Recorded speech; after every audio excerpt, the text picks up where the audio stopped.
Баршаңызға сәлем, кино әлеміне қош келдіңіздер. Бұл фильм нақты оқиғаларға негізделген. Бүкіл оңтүстік Кореяны дүр сілкіндірген жан түршігерлік Совон есімді 8 жасар қыздың басынан өткерген оқиғасы туралы баяндалады. Совон бастауыш сынып оқушысы, ол 8 жаста. Ол өте мейірімді және жанашыр қыз. Үйге көмектеседі және сурет салғанды жақсы көреді. Оның үстіне, ол жауапты және тәуелсіз. Үй тапсырмасын өзі жасайды, достарымен бірге мектепке барады. Қыздың әкесі жергілікті зауытта жұмыс істейді, ал анасы үйдің астында орналасқан кеңсе тауарлары дүкенін басқарады. Ата-анасы қызын өте жақсы көреді, бірақ олар көп жұмыс жасағандықтан баламен сөйлесуге уақыт таппайды. Өйткені олардың басты уайымы бір үзім нан табу. Әсіресе жақын арада отбасында екінші бала пайда болады деп күтілгендіктен, отбасы күнкөрістерін әрең тауып отыр. Жаңбырлы күндердің бірінде Совон мектепке барады, бірақ достары оны күтпей кетіп қалды. Ол жалғыз өзі мектепке барады. Анасы қызына үлкен жолмен жүрмей, мектепке тез жететін қысқа жолмен жүруді бұйырды, қыз солай жасайды. Бірақ жолда белгісіз ер адам, 57 жастағы Ансан қаласының мас тұрғыны Чо Дусун мектепке бара жатқан Совонды сөзбен алдайды. Үстінің су болып қалғанын айтып қол шатырын бөлісуді сұрайды. Чо қызды шіркеудегі қараусыз қалған қоғамдық дәретханада есін жоғалтқанша зорлаған. Қыз қарсылық көрсеткен кезде педофил оны ұрып-соғып, тұншықтырып, өлтірмекші болған алайда Совон есін жоғалтады. Ауырсынуды жеңген Совон құтқару тобын шақырып үлгереді. Ол жерге жедел жәрдем тобы және полиция қызметкері де келеді. Бірнеше сағат өткен соң әкесіне полициядан қоңырау түседі. Совон ауруханада ауыр жағдайда жатыр деп. Баланың жағдайы ауыр, денесі қанға боялған, жан түршігерлік жаралар мен соққылар бар. Сонымен қатар, медициналық сараптама балаға адамгершілікке жатпайтын жыныстық зорлық-зомбылық фактісін растайды. Яғни асқазан ішек жолдарына орны толмас зақым келтірген. Бұл колостомияны қажет етеді. Оған 8 сағаттық ота жасалады және ұзақ уақыт реанимацияда болады. Қыздың ата-анасы шошып, әрі қарай не істерін түсінбейді. Олар қызы үшін адам төзгісіз азапты сезінеді және сонымен бірге олар қоғамның реакциясымен айыптауынан қорқады және қыздың басынан өткен оқиғаны басқалардан жасыруға тырысады. Совонға зорлық-зомбылық орталығынан психолог маманы келеді. Ол физикалық және психологиялық күйзелістен шығуға көмек береді.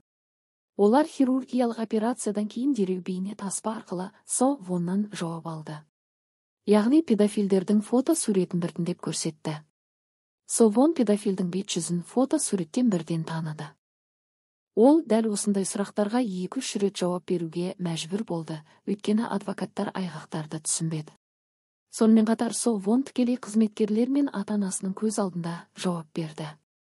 Совонның ата-анасы баласын қажетсіз физикалық және психологиялық күйзеліске ұшыратқаны үшін қылмыскерді ұстап, жазалағысы келеді. 57 жастағы Чо есімді ер адам 3 күннен кейін тұтқындалды. Ол бұрын жыныстық сипаттағы қылмыстар үшін сотқа тартылып, 1983 жылы зорлау фактісі бойынша 3 жылға сотталған. Совонның әкесі педофилмен бетпе-бет кездескісі келді, бірақ полиция қызметкерлері рұқсат бермеді. Ата-анасы журналистерге ақпарат беруден қашты. Сондай-ақ адамдардың әңгімесінен қорықты. Қайғылы жағдайдан кейін Совон еріксіз еркектерден қорқады. Тіпті әкесінің болуы оның күйзелісін тудырады. Әкесі болса қызының қасында болып, қиыншылықта қызына қолдау көрсетудің жолын тапқысы келеді. Совон ақылы палатаға орналасты. Әкесімен бірге жұмыс жасайтын әріптесі қаржылай көмек берді. Сот отырысы басталып, әкесі сотқа қатысты. Бірақ Чо өзінің мас болғанын және есін білмейтінін айтып, жасаған іс-әрекетін мойындамады. Сотқа Чоны қамауға алу туралы бейне таспаны ұсынды. Жәбірленушінің куәгер ретінде жауап алуын дәлелдей алады. Айыптаушы тарап Чоны өмір бойына бас бостандығынан айыруды талап етті және Даум сайтында өлім жазасына кесу туралы петицияға 400 мыңнан астам адам қол қойды. Сот 1 айдан кейін қайта болатын болды, себебі нақты дәлелдер жеткіліксіз. Ең таңқалдырғаны қыздың батылдығы мен төзімділігі және әкесінің махаббаты мен құрбандығы. Әрбір ересек адам өздерінің қорқынышты күнін күтпейді. Совонға психолог маманы көмек береді. Көңілін аулау үшін анасы мен құрбысы аниматор киімін жалға алып қыздың көңілін көтереді.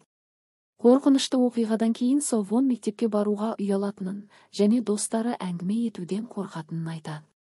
Бірақ мектептегі достары Совонның келуін күтіп жүрді. Ауруханаға әкесі күнде шұжық какамон киімін киіп қызына барып тұрды. Бірақ көршілері өте қарапайым. Олар бизнеспен, ақшамен және тамақпен көмектесті. Совон ауруханадан шығып үйіне оралады. Үйіне келсе, сыныптас достары дүкеннің сыртқы бетіне Совонға арнап сурет салып жабыстырған және жылы сөздер жазған. Совон мектепке баратын болды. Достары және әкесі шұжық какамон киімін киіп сыртынан қарайласып жүрді. Бір айдан кейін сот отырысы басталды. Бүгін нақты сот шешімі шығатын күн. Совон жауап беруге және зорлық-зомбылық көрсеткен адамды дәлелдеу үшін сотқа табанды түрде қатысты.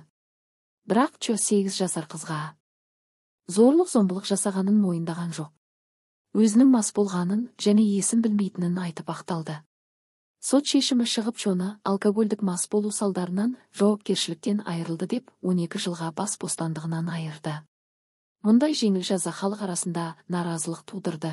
Бұл оқиға адами қарым-қатынастың тұтас бір қабатын көтерді. Және қоғамда қордаланып жатқан мәселелерге тоқталды. Ең бастысы, бұл оқиға Кореяның педофилия және жыныстық зорлық-зомбылық туралы заңына түзетулер енгізуге көмектесті. Оңтүстік Корея химиялық кастрацияны заңдастырған Азиядағы бірінші мемлекет болды. Фильм ұнаса қолдау білдіріп, пікір қалдыруды ұмытпаңыздар.